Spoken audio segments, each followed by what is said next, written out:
राम राम, जय हिंद। कांस्टेबल की जॉब लड़कों के लिए कैसी है? देखो, सीधी सी बात यार, एक हम ये तुम्हें बताएं।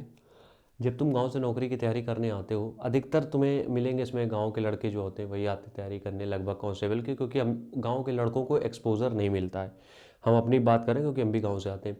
गांव के जो लड़के हैं उनको एक्सपोजर का मतलब ये है कि उनको कुछ बड़ी दुनिया नहीं दिखाई देती है। अभी उनको लगता है कि एक सरकारी नौकरी यही मिल जाए, इसमें काम हो जाएगा अपना, ठीक है बात। लेकिन यहाँ पे हमारे पास मौका क्या है? मौका ये है कि 60,000 पद हैं, अपन नौकरी लेके अपना सेटल हो जाए लाइफ में। लेकिन एक चीज़ ये समझो कि लड़कों की अगर हम बात करें तो इतना आसान नहीं होने वाला है। मतलब अगर सोच रहे हो कांस्टेबल के बाद आराम से नौकरी जाएगी, इतनी आराम से नहीं जाएगी, ठीक है। कांस्टेबल के बाद लगातार वर्कलोड बढ़ता जाता है, ठीक है। जब भी कांस्टेबल की जॉब होती है वर्कलोड ये बढ़ता जाता है। बहुत सी बार हमने देखा है कि लोगों को 14-14 घंटे की ड्यूटी करनी पड़ी है। हम अपने अपने दोस्तों की बात बता रहे हैं, तो हमें जो प्रैक्टिकल पता है वो हम बता रहे हैं। बाकी जो भी मेरे स्टूडेंट रहे पहले उनकी भी बात बता रहे हैं कि उतना तुम्हारे पास फ्री टाइम नहीं होता है अपने लिए, उतनी चीज़ें अपने लिए नहीं कर पाओगे। हाँ, कभी कभी की बात अलग है। लेकिन होता यह है कि अगर तुम एक बार नौकरी में इसमें घुस गए हो तो उसकी आदत लग जाती है, समझ रहे हो। कभी कभी ऐसा होता है ना कि अगर हम कुछ कठिन काम भी कर रहे हैं उसकी हमें आदत लग जाती है कि अब ये तो कर ही रहे हैं, इसको तो करना ही है हमें, ठीक है। तो जब वो आदत लग जाती तो वही चीज़ों में हम यूज टू हो जाते हैं, तो हम उसके आदी हो जाते हैं, मतलब करने के, चलो ठीक है करना है तो करना है। लेकिन अगर हम यहाँ पे बात करें वर्क प्रोफाइल की, जॉब प्रोफाइल की, लड़कों की अगर हम बात करें, उनके लिए प्रॉब्लमेटिक है। उनके लिए बेशक ये प्रॉब्लमेटिक है।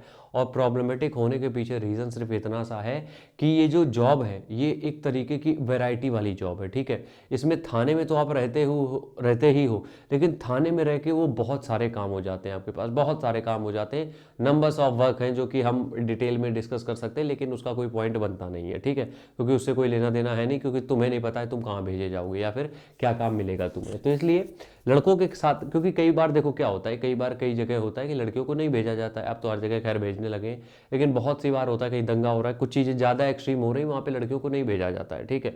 आर्मी में इसीलिए लड़कियों को मना कर दिया गया था। उसके पीछे अच्छा एक चीज़ और हम समझा देते हैं कि क्यों नहीं भेजा जाता है ज़्यादा वॉर फील्ड में इस तरीके की। क्योंकि क्या होता है, ऐसा नहीं है इसमें कि लड़कियां कमज़ोर इसलिए नहीं भेजा जाता, नहीं, वो चीज़ नहीं है।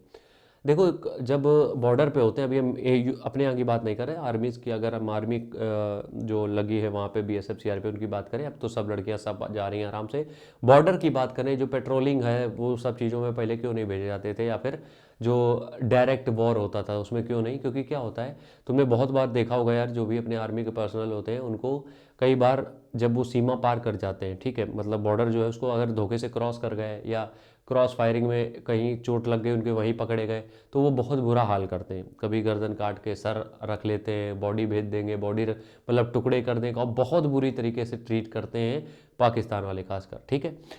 तो इस वजह से वहाँ पे नहीं रखा जाता था कि लड़कों को अगर हम पकड़ जाते उनके साथ ये करते। कहीं लड़कियां अगर पकड़ गई मान लो वहाँ पे आसपास बॉर्डर हुआ, तो बहुत बुरा बर्ताव करेंगे, जो कि हम लोग सहन भी नहीं कर पाएंगे। इसलिए थोड़ा सा बैकएंड में रखा जाता है। लेकिन इसमें किसी को ऊपर नीचे दिखाने वाली बात नहीं होती, इसमें सिर्फ एक लॉजिक की बात होती है, ठीक है। तो वही हम बात करेंगे लड़कों की कि उनको थोड़ा सा वर्कलोड थोड़ा सा ज़्यादा हो जाता है, इस चीज़ को एक्सेप्ट करना पड़ेगा। तो अगर इस नौकरी में जा रहे हो तो इस चीज़ को माइंड में थोड़ा सा बिठा के जाना कि काम थोड़ा सा ज़्यादा ही रहेगा, ठीक है। राम राम।